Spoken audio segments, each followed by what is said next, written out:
আসসালামু আলাইকুম ওরহমতুল্লাহ। আমার প্রিয় দিনী বোনেরা, আল্লাহর রহমতে আশা করি সবাই ভালো আছেন। বোনেরা, ক্যালেন্ডারের পাতা উল্টে আমরা বছরের এমন একটা সময় এসে দাঁড়িয়েছি যেখানে আল্লাহর রহমতের এক নতুন হাওয়া আমাদের দরজায় কড়া নাড়ছে। হ্যাঁ বোনেরা, ১৯ তারিখ থেকেই শুরু হতে যাচ্ছে পবিত্র জিলহজ মাস। রমজান মাস বিদায় নেওয়ার পর আমরা অনেকেই আবার দুনিয়ার নানা কাজে হারিয়ে গিয়েছি, তাই না? রমজানে আমাদের ইবাদতের যে একটা জোশ ছিল, রাতে উঠে আল্লাহর কাছে কাদার যে অভ্যাস ছিল, তা হয়তো এই ব্যস্ততায় কিছুটা কমে গিয়েছে, চোখের পানিও শুকিয়ে গিয়েছে। আমরা কি কখনো ভেবেছিলাম আল্লাহ আমাদের আবার এত বড় একটা সুযোগ দেবেন? হ্যাঁ বোনেরা, আমাদের রব অনেক দয়াময়। তিনি আমাদের আমলনামা ভারী করার জন্য বছরের সবচেয়ে সেরা দিনগুলো আবারও আমাদের মাঝে ফিরিয়ে দিচ্ছেন। জিলহজ মাসের সেই বরকতময় প্রথম 10টি দিন এখন আমাদের খুব কাছে। একটু চোখ বন্ধ করে হাজার হাজার বছর আগের সেই তপ্ত মরুভূমির কথা ভাবুন তো, যখন কোনো গাড়ি ঘোড়া ছিল না, কোনো আধুনিক প্রযুক্তি ছিল না, ধুধু মরুভূমির বুক চিরে একটা কাফেলা হেঁটে এগিয়ে চলেছে। সবার মুখে একটাই আওয়াজ, লাব্বাইক আল্লাহুম্মা লাব্বাইক। তারা তাদের ঘর বাড়ি, আপনজন, আরাম আয়েশ সব ছেড়ে শুধু আল্লাহর ডাকে সাড়া দিতে ঘর থেকে বেরিয়েছেন। তাদের মুখ ধুলো বালিতে মাখানো, শরীর ক্লান্ত, কিন্তু তাদের মনে আছে এক অদ্ভুত শান্তি। হজের এই ব্যাকুলতা, ইব্রাহিম আলাইহিসসালামের সেই ত্যাগের ইতিহাস সবকিছুই মিশে আছে এই জিলহজ মাসের প্রতিটি দিনে। আমার প্রিয় বোনেরা, আমরা হয়তো অনেকেই এবছর মক্কায় যেতে পারিনি, সেই হাজিদের কাফেলার অংশ হতে পারিনি, কিন্তু তাই বলে কি আল্লাহ আমাদের বঞ্চিত করবেন? না, কখনোই না। আল্লাহ তাআলা এই 10টি দিনকে এত বেশি মর্যাদা দিয়েছেন যে ঘরে বসেও আমরা সেই হজের সওয়াব আর আল্লাহর ক্ষমা পেয়ে যেতে পারি। আজকের এই ভিডিওতে আমরা সহজ ভাষায় আলোচনা করব কেন এই দিনগুলো বছরের অন্য যে কোনো দিনের চেয়ে সেরা। আর জিলহজ মাসের চাঁদ দেখার পর এমন একটি বিশেষ আমল আছে যা আপনার সারা বছরের আমল নামাকে একদম পাল্টে দিতে পারে। তাই পুরো ভিডিওটি অত্যন্ত মনোযোগ দিয়ে শেষ পর্যন্ত দেখুন। বোনেরা, আপনার মতো আরও অনেক ব্যস্ত সংসারী ও সংগ্রামী মায়েরা যাতে ঘরে বসেই এই সান্ত্বনা আর আমলের সহজ উপায়টি জানতে পারেন, সেজন্য ভিডিওটিতে এখনই একটি লাইক দিয়ে দিন। আজকের এই ভিডিওতে আমরা আলোচনা করব কেন এই দিনগুলো বছরের অন্য যে কোনো দিনের চেয়ে সেরা। জিলহজ মাসের চাঁদ দেখার পর এমন একটি বিশেষ আমল আছে যা আপনার সারা বছরের আমল নামাকে একদম পাল্টে দিতে পারে। তাই পুরো ভিডিওটি অত্যন্ত মনোযোগ দিয়ে শেষ পর্যন্ত দেখুন। সূরা ফজরের কসম।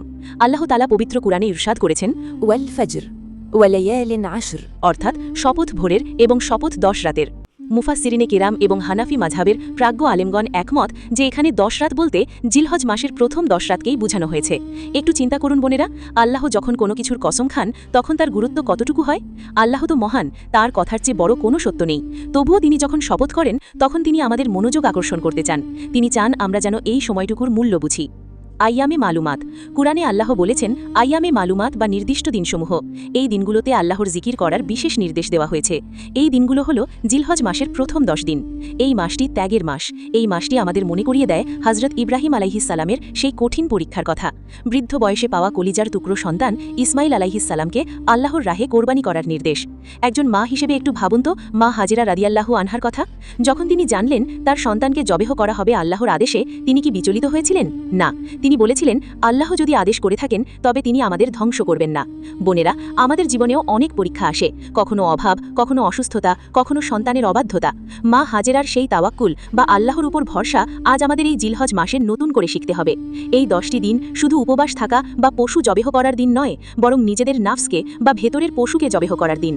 বোনেরা, আলোচনার এই পর্যায়ে জিলহজ মাসের আরও সুন্দর সুন্দর আমল, ইসলামিক গাইডলাইন ও ঈমান বাড়ানোর ভিডিও পেতে আমার চ্যানেলটি এখনই সাবস্ক্রাইব করে রাখুন। জিলহজ মাসের 10টি ফজিলত। 1. বছরের শ্রেষ্ঠ দিন। রাসূলুল্লাহ সাল্লাল্লাহু আলাইহি ওয়াসাল্লাম বলেছেন, জিলহজের প্রথম 10 দিনের ইবাদত আল্লাহর কাছে যতটা প্রিয়, অন্য কোনো দিনের ইবাদত ততটা প্রিয় নয়।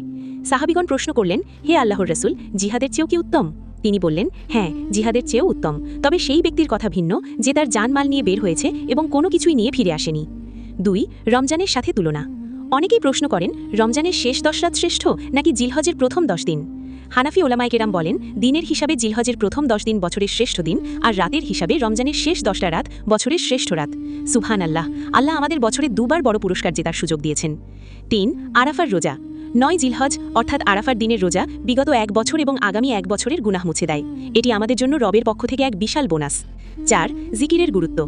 এই দিনগুলোতে সুবহানাল্লাহ, আলহামদুলিল্লাহ, লা ইলাহা ইল্লাল্লাহ, আল্লাহু আকবার পাঠ করা বিশেষ সওয়াবের কাজ। 5. তাকবীরে তাশরিকের আমল। প্রিয় বোনেরা, এই দিনগুলোর একটি অন্যতম ফজিলত হল তাকবীরে তাশরিক। 9 জিলহজ ফজর থেকে 13 জিলহজ আসর পর্যন্ত প্রতিটি ফরজ নামাজের পর এই তাকবীর পাঠ করা ওয়াজিব।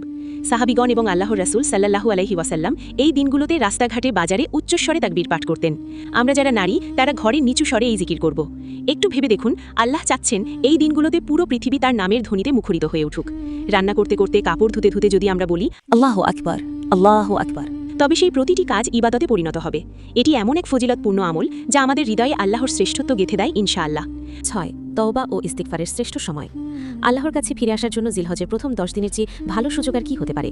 হাদিসে এসেছে আল্লাহ তাআলা এই দিনগুলোতে তার বান্দাদের দিকে রহমতের দৃষ্টিতে তাকান। আমরা সারা বছর কত শত হাজার হাজার গুনাহ করি, কত ভুল করি। এই 10টি দিন হলো সেই গুনাহ মুছে ফেলার দিন। একজন দিনী বোন হিসেবে আমি বলবো, আপনি যখন জিলহজের চাঁদ দেখবেন তখনই অজু করে 2 রাকাত নফল নামাজ পড়ার চেষ্টা করুন। এই দিনগুলোতে প্রতিটি আস্তাগফিরুল্লাহ আপনার আমলনামাকে নূরে ভরিয়ে দেবে ইনশাআল্লাহ। 7. কোরবানির সওয়াব ও হিকমত।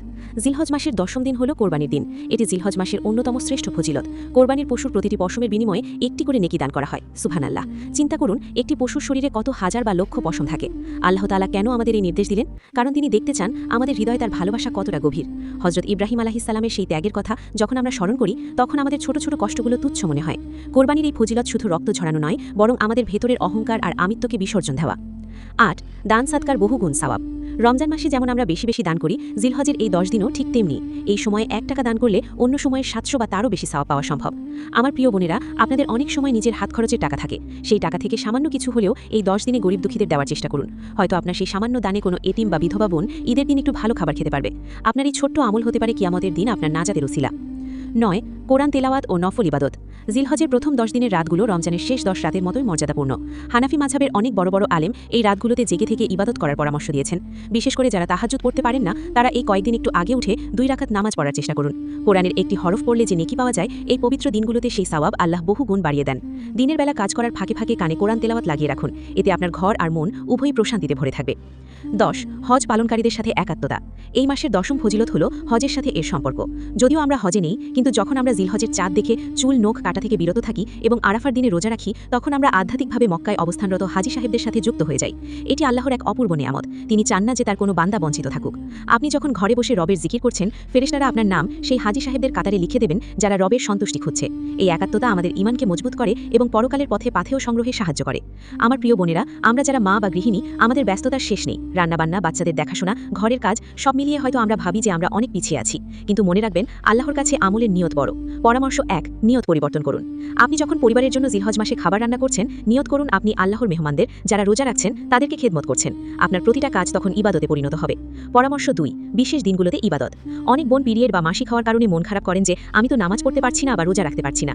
আমার প্রিয় বোন, আল্লাহ আপনাকে এই বিধান দিয়েছেন, তাই এটি মেনে নেওয়াও ইবাদত। এই সময়ে আপনি বেশি বেশি আস্তাগফিরুল্লাহ পড়ুন এবং মানুষের সেবা করুন। আল্লাহর জিকির করতে কোনো অজু লাগে না, আপনি জায়নামাজে বসে তাসবিহ পাঠ করতে পারেন। পরামর্শ 3. ঘর আর মন। ঈদের আগে আমরা ঘর পরিষ্কার করতে পাগল হয়ে যাই, কিন্তু বোনেরা, জিলহজের এই 10 দিনে ঘরের ময়লা পরিষ্কার করার চেয়েও জরুরি হলো মনের হিংসা, গীবত আর অহংকারের ময়লা পরিষ্কার করা। মন যদি পরিষ্কার না হয়, তবে সেই ইবাদতে বরকত পাওয়া কঠিন। হানাফি মাযহাব অনুযায়ী মাসালা। 1. চুল ও নখ কাটা। আমাদের প্রিয় নবীজি বলেছেন, যখন জিলহজের চাঁদ দেখা যায় এবং তোমাদের কেউ কোরবানি করার ইচ্ছা করে, সে যেন তার চুল ও নখ না কাটে। হানাফি মাযহাব মতে এটি মুস্তাহাব। যারা কোরবানি দেবেন না, তাদের জন্য এটি করা সওয়াবের কাজ। চাঁদ দেখার আগেই আমাদের এই পরিষ্কার পরিচ্ছন্নতার কাজ শেষ করে নিতে হবে। 2. তাকবীরে তাশরিক। 9 জিলহজ ফজর থেকে 13 জিলহজ আসর পর্যন্ত প্রতিটি ফরজ নামাজের পর একবার বলা ওয়াজিব। আমরা বোনেরা ঘরে নামাজ পড়ে নিচু স্বরে এই তাকবীর পাঠ করব। 3. কুসংস্কার। অনেকে মনে করেন জিলহজ মাসে বিয়ে করা যাবে না বা ভ্রমণ করা যাবে না। এগুলো সম্পূর্ণ ভিত্তিহীন। ইসলামে অশুভ বলে কিছু নেই। ইনশাআল্লাহ পরের ভিডিওতে আমরা কোরবানির ফজিলত এবং জিলহজ মাসের প্রথম 10 দিনের বিশেষ আমল ও করণীয় নিয়ে অতি বিস্তারিত আলোচনা করব। বিশেষ করে 10 জিলহজ কোরবানির দিনের নিয়মাবলী নিয়ে আমি কথা বলবো। চাঁদ দেখার পরের আমল। জিলহজ মাসের চাঁদ দেখার সাথে সাথে আপনি একটি দোয়া পড়তে পারেন এবং ওই মুহূর্ত থেকে চুল নখ কাটা থেকে বিরত থাকুন। এটি আপনাকে হজ পালনকারীদের সাথে একাত্মতা অনুভব করাবে। আমার